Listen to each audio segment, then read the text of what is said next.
Halo guys, apa kabar? Kita ketemu lagi hari ini tetap pada channel pengembangan SDM aparatur.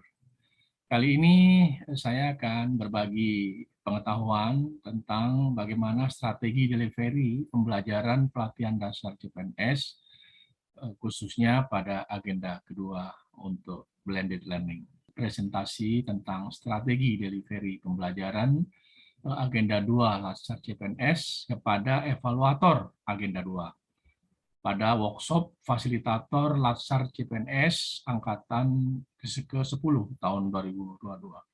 Materi ini meliputi review terhadap sistem penyelenggaraan Latsar CPNS Pola Baru, kemudian yang kedua strategi delivery pembelajaran Latsar CPNS khususnya agenda 2 blended learning.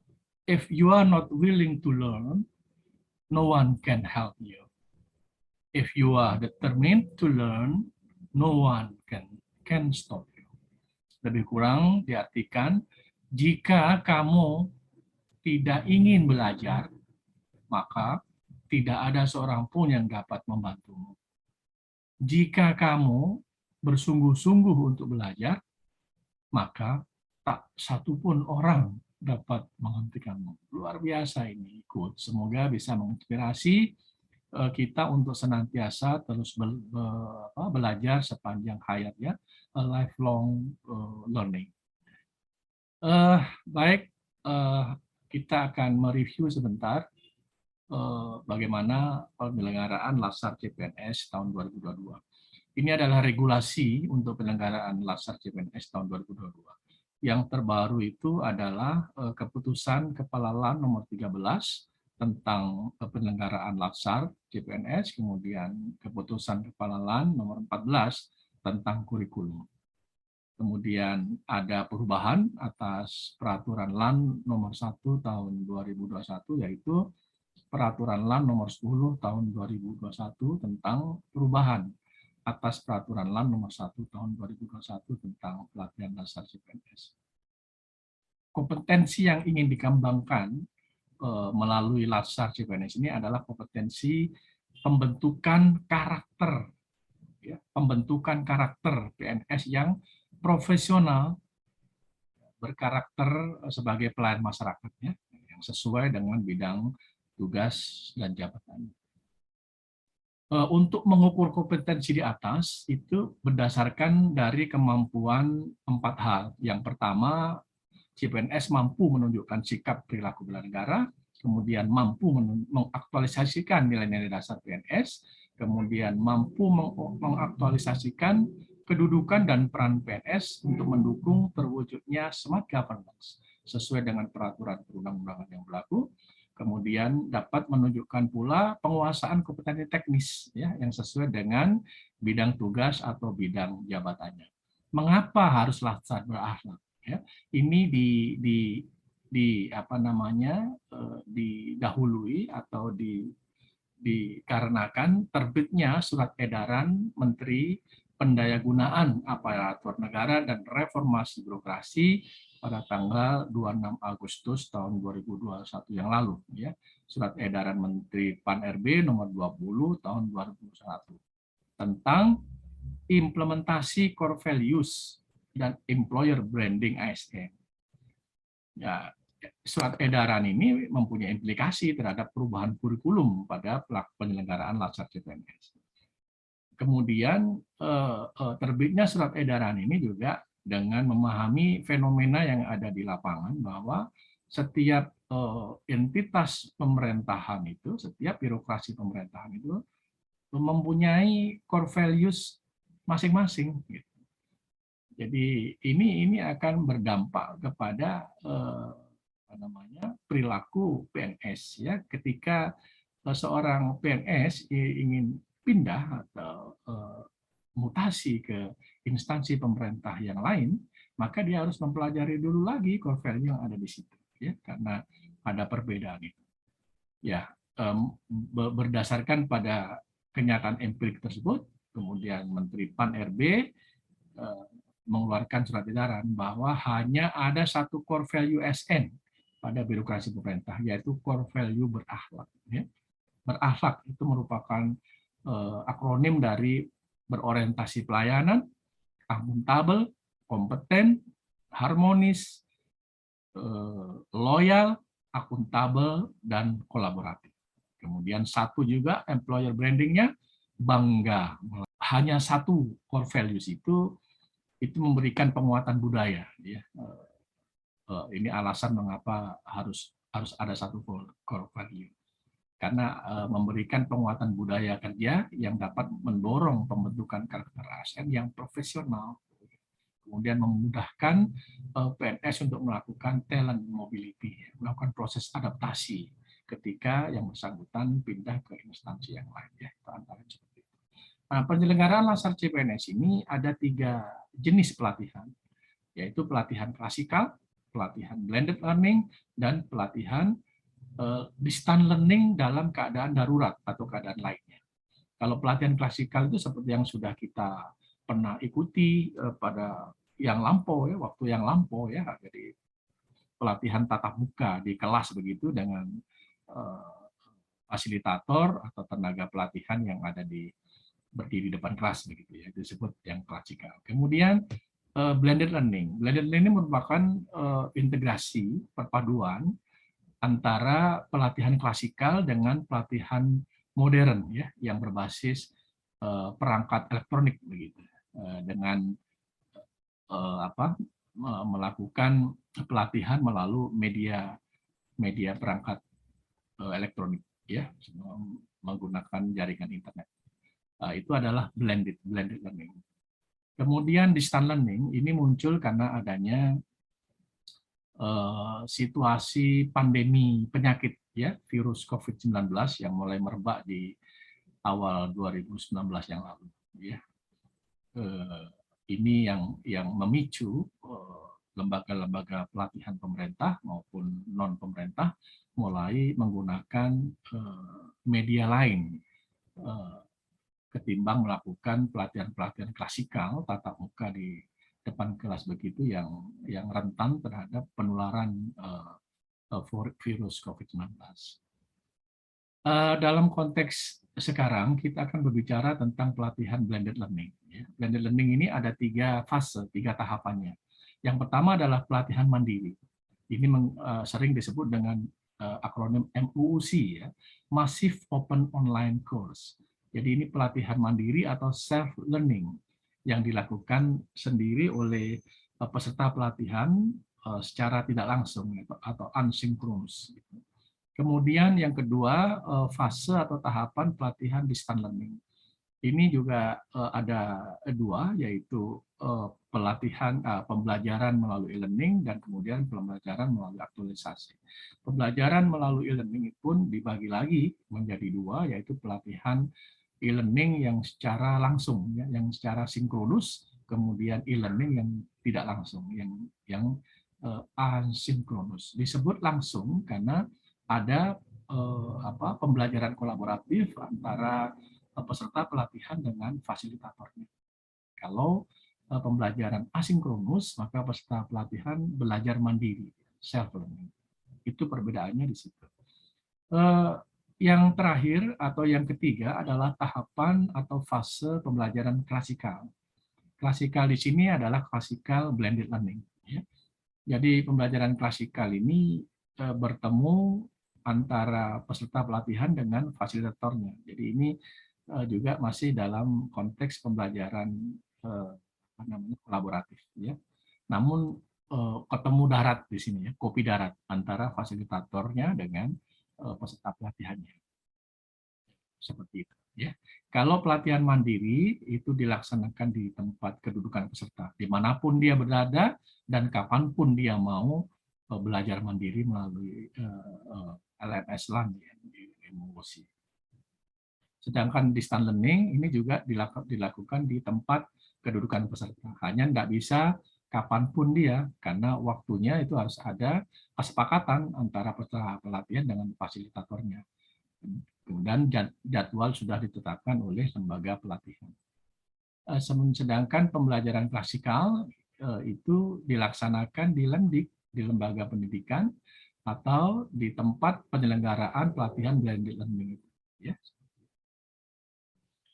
Kurikulum Latsar CPNS ya, dari ketiga jenis pelatihan tadi, kurikulumnya tetap sama, yaitu meliputi 4 agenda, mulai dari agenda sikap perilaku bela negara, nilai-nilai dasar ADS, sampai dengan agenda habituasi. Untuk agenda 2, nilai-nilai dasar PNS, maka mata pelatihan yang diberikan kepada peserta pelatihan itu ada 7 mata pelatihan, ya, yang dikenal dengan mata pelatihan berakhlak. Jadi mata pelatihan berorientasi pelayanan, mata pelatihan akuntabel, sampai dengan mata pelatihan kolaboratif. Ya.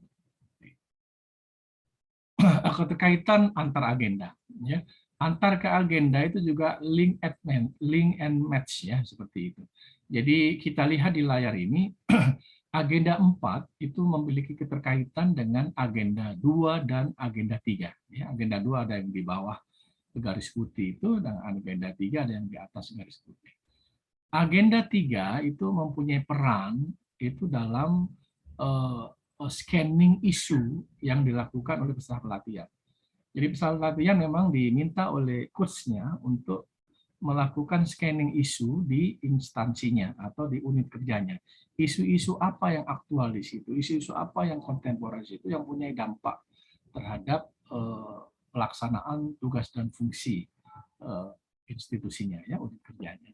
Jadi dampaknya dampak yang kontraproduktif begitu. Dan kalau itu tidak diselesaikan akan mengganggu proses pekerjaan atau pelaksanaan tusi dari ASN yang ada di unit kerja itu.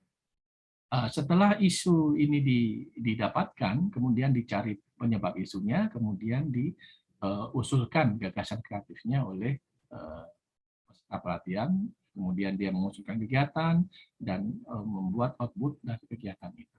Ketika membuat kegiatan-kegiatan itulah, maka peran agenda 2 di situ sudah mulai nampak kelihatan. Jadi pada saat penyusunan kegiatan itu, kegiatan apa yang punya keterkaitan atau link dan match dari ketujuh mata pelatihan yang ada itu, mata pelatihan berakhlak itu. Yang mana yang punya keterkaitan erat dengan kegiatan-kegiatan yang disusun atau diusulkan oleh peserta pelatihan. Ya, seperti itu. Nah, agenda 4, agenda 3, dan agenda 2 ini akan diwarnai ya, oleh agenda 1. Jadi kita lihat di sini agenda 1 itu seperti dia ada soul ya, ada ruh gitu. Adalah nyawa dari yang bisa mensupport, memberikan warna terhadap agenda 2, agenda 3, dan agenda 4. Kira-kira seperti itu link and match antar agenda yang ada di dalam pelatihan dasar CPNS. Bagaimana kurikulum, kompetensi, dan sasaran pelatihan? Sasaran yang ingin dicapai dalam pelatihan dasar ini adalah mewujudkan PNS profesional sesuai bidang tugas yang memiliki karakter ya sebagai pelayan masyarakat berlandaskan core values ASN. Nah, ini terkait dengan fungsi ASN yang 3 itu sebagai pelaksana kebijakan sampai dengan perekat dan pemersatu bangsa. Kemudian dari fungsi itulah kemudian bisa dibangun atau dikembangkan 4 kompetensi ya yang diharapkan bisa diperoleh oleh peserta pelatihan. Dari keempat kompetensi itulah kemudian disusun kurikulum oleh lembaga pelatihan atau instansi pembina. Dalam hal ini adalah lembaga administrasi negara yang membuat 2 kurikulum, yaitu kurikulum pembentukan karakter dan kurikulum penguatan KTBT, kompetensi teknis bidang tugas. Ya, untuk pembentukan karakter ada 5 agenda, untuk penguatan KTBT ada 2 kompetensi, yaitu kompetensi administratif dan kompetensi substantif. Deskripsi agenda 2 itu atau nilai-nilai dasar ASN itu ingin membekali peserta pelatihan untuk dapat menginternalisasi nilai-nilai dasar. Nilai-nilai dasar ASN itu dibutuhkan nantinya oleh ASN ketika dia melaksanakan tugas jabatannya secara profesional untuk dapat melayani masyarakat. Ya. Itu ditunjukkan dengan kemampuan memberikan pelayanan prima, bertanggung jawab atas kekayaan yang diberikan, terus belajar dan mengembangkan kapabilitas, saling peduli dan menghargai perbedaan, berdedikasi dan mengutamakan kepentingan bangsa dan negara, terus berinovasi dan antusias dalam menggerakkan serta menghadapi perubahan, serta membangun kerjasama yang sinergi. Nah, bagaimana strategi delivery-nya? Ada 4 tahapan ya dalam apa namanya sirkulasi atau fase pembelajaran blended learning di Latsar CPNS. Jadi yang pertama adalah self learning, pembelajaran mandiri. Pembelajaran mandiri ini sudah sampaikan adalah MUUC itu yang dilakukan secara asinkronus atau pembelajaran tidak langsung yang dilakukan sendiri oleh peserta pelatihan.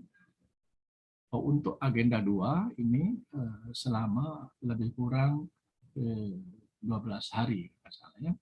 Kemudian pembelajaran atau fase e-learning. Fase e-learning ini meliputi sinkronus dan asinkronus dilaksanakan di tempat kedudukan peserta. Kemudian yang berikutnya adalah pembelajaran klasikal dilaksanakan di tempat penyelenggaraan pelatihan blended atau di lembaga pelatihan. Kemudian aktualisasi. Aktualisasi ini dilaksanakan di tempat asal pekerja, tempat asal peserta pelatihan atau di instansinya. Dilaksanakan tidak kurang dari 30 hari pelatihan. Semuanya ini akan bermuara kepada terwujudnya PNS profesional yang memiliki karakter ya, sebagai pelayan masyarakat berlandaskan pada core values ASN, yaitu core values BRAH. Pembelajaran e-learning dan klasikan learning ini sering disebut juga oleh banyak pihak sebagai kolaboratif, pembelajaran kolaboratif, pembelajaran antar pihak ya, seperti itu. Bagaimana dengan kurikulum dan jumlah jam pelatihan pada blended learning? Secara umum ini blended learning ini memiliki jangka waktu pelatihan selama 74 hari atau setara dengan 640 jam pelatihan. Dari 3 fase pembelajaran yang ada di blended learning, maka pembelajaran atau pembelajaran e-learning ini memiliki durasi yang terbanyak, yaitu 22 hari. Ya, ini untuk keseluruhan. Untuk pembelajaran mandiri 16 hari, kemudian belajar klasikal itu 6 hari. Kalau saya tarik lebih kecil ke dalam, blended learning untuk agenda 2, maka durasi pelatihan untuk agenda 2 saja itu 12 hari saja, atau setara dengan 69 jam pelatihan. Untuk MOOC-nya itu ada 7 hari, yaitu mulai dari hari pelatihan ke-5 sampai ke hari pelatihan yang ke-11. Ada 7 hari, jumlah CP-nya 21. Kemudian untuk pembelajaran e-learning itu ada 4 hari, ya 4 hari atau 39 jam pelatihan, meliputi sinkronus 5 jam pelatihan, kemudian asinkronusnya 34. Ini dilaksanakan di hari pelatihan ke-4 dan hari pelatihan yang ke-7. Dilaksanakan di tempat kedudukan peserta melalui LMS LAN atau LMS lembaga pelatihan setelah mendapat izin dari lembaga administrasi negara. Yang fase yang terakhir adalah fase pembelajaran klasikal. Ini dilaksanakan 1 hari dengan durasi selama 9 jam pelatihan. Dimulai dari jam 8 akan berakhir nanti pada saat waktu sholat asar. Jadwal pembelajaran. Jadwal pembelajaran dan sebaran jam pelatihan pada setiap fase pembelajaran. Ya, untuk fase pembelajaran mandiri, ini tadi sudah saya sampaikan ada 7 hari. Ya, 7 hari pelatihan, mulai dari hari pelatihan ke-5 sampai dengan hari pelatihan ke-11. Ya, jumlah JP-nya adalah 21 JP. Untuk fase pembelajaran distance learning, khususnya untuk yang e-learning, baik sinkronus maupun asinkronus, ini sebanyak 39 jam pelatihan atau setara dengan 4 hari pelatihan. Jadi mulai dari H keempat sampai dengan H ketujuh. Ya.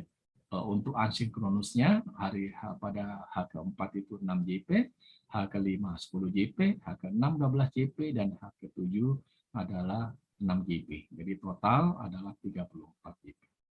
Apa yang perlu dipahami di fase pembelajaran e-learning? Yang pertama, ketika peserta pelatihan sudah masuk ke fase pelatihan e-learning, maka peserta sudah terbagi dalam 4 kelompok.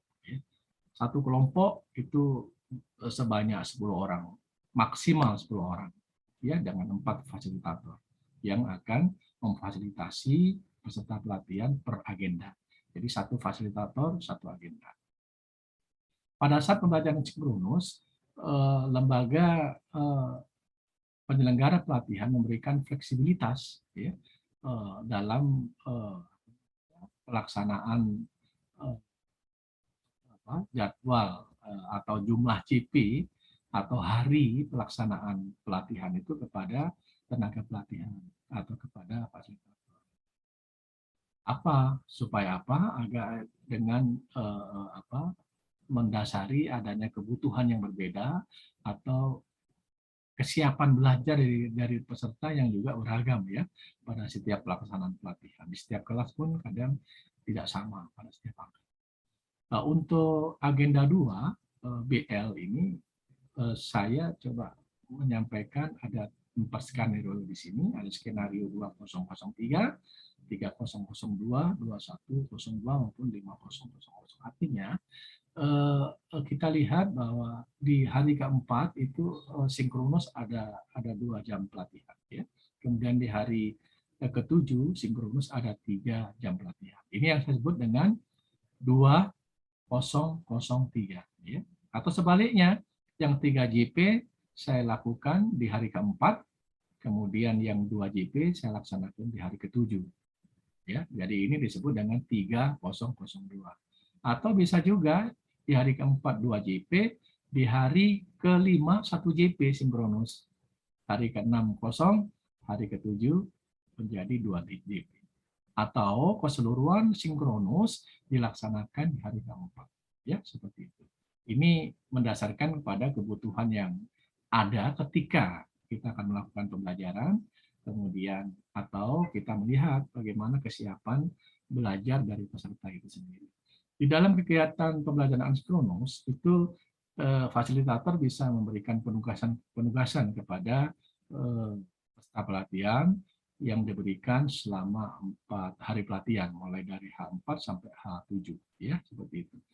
Bisa dalam bentuk pembelajaran mandiri, baik tugas individu maupun penugasan kelompok, atau aktivitas mandiri, ya, untuk mengerjakan tugas seperti membuat learning journal, membuat video, membuat podcast, dan seterusnya. Itu ada di pembelajaran asinkronus. Kemudian fasilitator juga hendaknya dapat meningkatkan kemampuan peserta yang bersifat penerapan, bersifat implementatif pada tugas-tugas individu maupun penugasan-penugasan kelompok. Jadi bisa level C3 sampai dengan level C6, membuat karya atau meng-create sesuatu.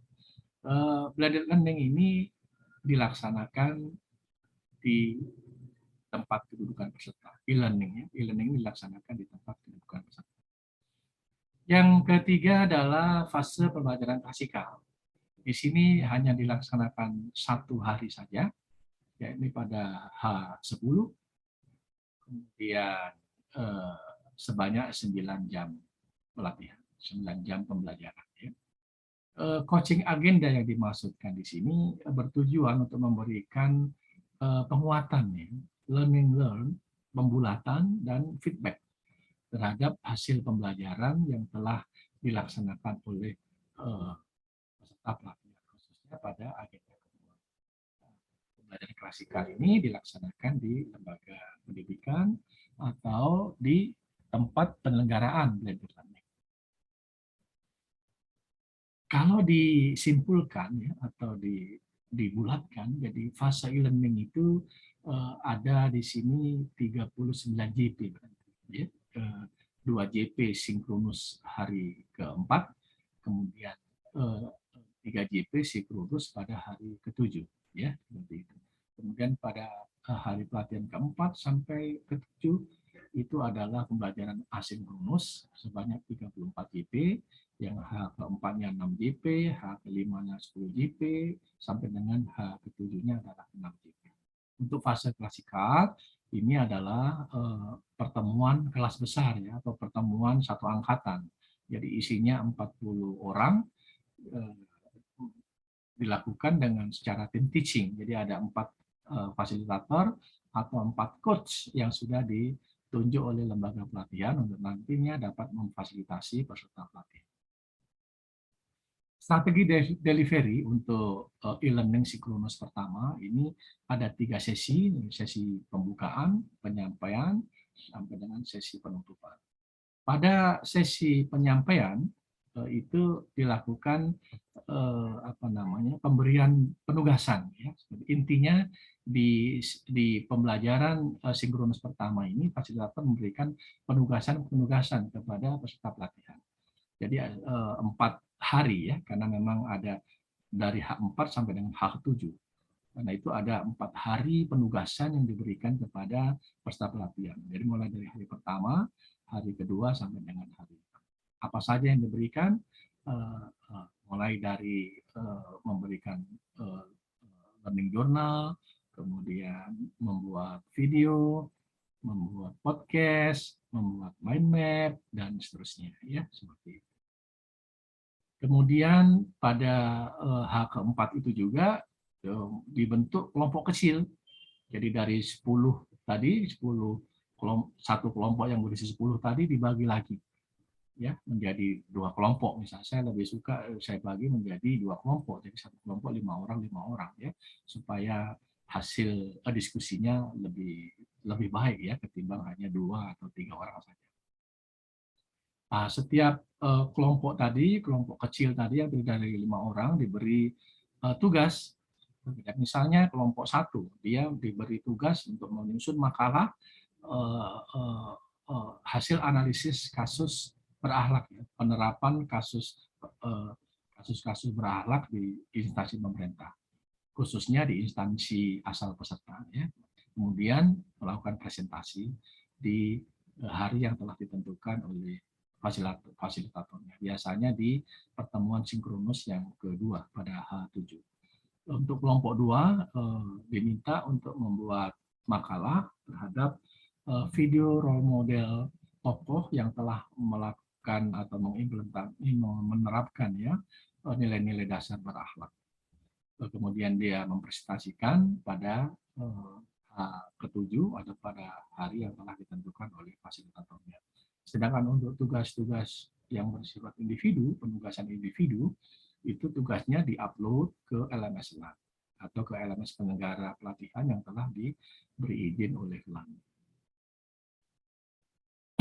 Yang terakhir membuat kesimpulan, ya, pembulatan bersama peserta apa yang telah dipelajari atau didiskusikan selama pembelajaran sinkronus pertama. Sebagai penutup diberikan feedback dan disampaikan tugas-tugas yang harus disiapkan oleh peserta pada pertemuan sinkronus yang kedua atau pada hari H ke-7 nanti. Dan ini disampaikan kepada kelompok kecil yang sudah dibentuk. Memberikan semangat dan membuat closing statement. Untuk pertemuan yang kedua, pada sinkronus kedua pada H7, di sini peserta pelatihan mulai memaparkan, mempresentasikan terhadap penugasan-penugasan, khususnya penugasan kelompok yang telah diberikan oleh fasilitatornya. Kelompok 1 dia presentasi terhadap makalah yang dia buat atas hasil analisis yang dia lakukan terhadap kasus-kasus penerapan berakhlak yang ada di instansi pemerintah. Kelompok 2 presentasi makalah atas video role model tokoh yang telah berhasil menerapkan nilai-nilai berakhlak. Ya, seperti itu. Di akhir pembelajaran dibuat pembulatan lesson learn, kemudian buat feedback, penguatan pendalaman, kemudian dilakukan closing statement oleh fasilitator dan mengucapkan salam. Untuk asinkronus pada H4, 5, 6, dan 7, fasilitator memberikan penugasan berdasarkan baik penugasan yang individu maupun penugasan kelompok yang bersifat self learning maupun self activity, ya, seperti ini. Pada H4 misalnya diberikan self learning untuk membuat learning journal pengalaman pembelajaran harian, ya, baik sinkronus maupun asinkronus. Misalnya juga ke H7 peserta untuk penugasan individu diminta membuat learning journal rancangan penerapan habituasi berakhlak. Ya, untuk kelompok, penugasan kelompok mencari tokoh atau role model yang berhasil menerapkan nilai-nilai berakhlak. Ya, seperti itu. Kemudian fasilitator juga memberikan respon atas pertanyaan atau konsultasi yang diminta oleh peserta pelatihan selama mengerjakan tugas itu. Jadi fasilitator harus memang standby dengan alat komunikasinya. Kemudian fasilitator melakukan evaluasi terhadap hasil pengerjaan tugas dari peserta. Kira-kira desain pembelajaran yang bisa diberikan kepada peserta pelatihan adalah seperti ini. Yang pada H4, kemudian pada H5, H6, dan H7. Untuk fase klasikal, maka strategi dari yang diberikan itu adalah yang pertama. Pada fase klasikal ini pembelajarannya berbasis pembelajaran kelas, ya, tatap muka, ketemu langsung, gitu ya, dan merupakan kelas besar, ya, satu angkatan yang berisi 40 orang. Kemudian fokus pada capaian level C5 dan C6, ya. Jadi create C6, ya. Kemudian melakukan evaluasi untuk level C5 untuk pembelajaran klasikal, dan lebih bersifat outdoor activity, ya, untuk klasikal. Jadi meskipun belajar di kelas, tapi pelaksanaan penugasannya dilakukan di luar ruangan kelas, namun tetap pada area lembaga pelatihan, ya. Kemudian di fase klasikal ini fasilitator harus menitik beratkan pada internalisasi dan habituasi nilai-nilai ASN. Ya, jadi nilai-nilai berakhlak itu sebagai core value ASN, ya, berdasarkan SE Menpan RB yang tadi sudah saya sampaikan. Kemudian bagaimana implementasinya dalam pelaksanaan tugas jabatannya. Karena itu dalam fase klasikal ini kelas dipandu oleh 4 fasilitator secara tim teaching, ya, selama 9 jam pelajaran. Baiklah Bapak Ibu, ini ada satu lagi quote. Education does not change the world. Pendidikan itu tidak mengubah dunia, tapi education changes people. Pendidikan itu mengubah manusia. Nah, manusialah nanti yang akan mengubah dunia. People change the world. Ini ada satu lagi. With knowledge, life becomes easy. With art, life becomes beautiful.